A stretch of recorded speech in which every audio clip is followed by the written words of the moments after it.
আলাইকুম। আমার এখানে দেখুন একটি টেবিল রয়েছে, এখানে এমপ্লয়ি নেম রয়েছে, এখানে এমপ্লয়ি নেমের একটা পয়েন্ট রয়েছে। আমি এই পয়েন্টগুলো কম বেশি করার সঙ্গে সঙ্গে সাইডে যে রেজাল্টের বারগুলো রয়েছে সেগুলো কিভাবে দেখুন আপডেট হচ্ছে।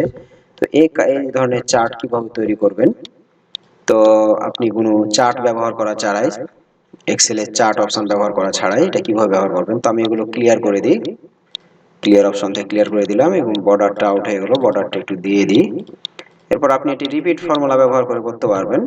আর ইপিটি রিপিট একটি ফর্মুলা রয়েছে। রিপিট ফর্মুলা সম্পর্কে যদি পূর্ণ ধারণা নিতে চান তো আমার রিপিট ফর্মুলার ভিডিওটি রয়েছে আপনারা চ্যানেলের ফর্মুলা প্লেলিস্টে থেকে রিপিট ফর্মুলাটা দেখতে পারবেন।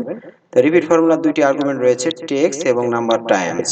টেক্সট হচ্ছে আপনি কোন টেক্সটটা রিপিট করতে চান। আমি চাচ্ছি বার রিপিট করতে চাচ্ছি, তারপরে ডাবল ইনভার্টেড কমা দিবেন, তারপরে শিফট চেপে থেকে বারটা দিবেন। এই লম্বা বারটা আপনি পাবেন একবারই ডাউন সাইডে, ইন্টার যে কিটা আছে, ইন্টারের বাম সাইডে যে কিটা আছে শিফট চেপে থেকে, যেটা ব্যাকস্ল্যাশ আছে, ব্যাকস্ল্যাশের উপরে শিফট চেপে থেকে ব্যাকস্ল্যাশ চাপলে বারটা চলে আসবে। এরপর আপনি কমা দিবেন, এরপরে নাম্বার টাইমস আর্গুমেন্ট হচ্ছে নাম্বার টাইমস, মানে কত টাইম এটা রিপিট করবেন। টাইম বলতে আপনার এই যে পয়েন্টের উপর ক্লিক করে দিবেন, মানে এখানে যতটুকু সংখ্যা ততবার আপনার রিপিট হবে। এরপর ইন্টার প্রেস করবেন। এরপরে আপনার এরপর সিলেক্ট করা থাকা অবস্থায় আপনি এই যে ফন্টের অ্যারোতে ক্লিক করে এখানে একটি ফন্ট টাইপ করবেন, প্লেবল, PLAY,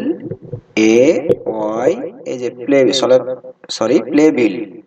এরপরে প্লেবিল সিলেক্ট করার পর ইন্টার প্রেস করবেন। এরপর আপনার নিচের দিকে যদি নিতে চান তাহলে এই কর্নারে মাউস পয়েন্টার নিয়ে গেলে প্লাস চিহ্ন থাকবে, প্লাস সাইন থাকা অবস্থায় বাম বাটন ডাবল ক্লিক করবেন, দেখুন আপনার নিচের দিকে চলে এসেছে। এরপর আপনার লাইভ এগুলো চেঞ্জ হতে থাকবে, দেখুন আপনি এগুলো কালারও চাইলে চেঞ্জ করতে পারবেন।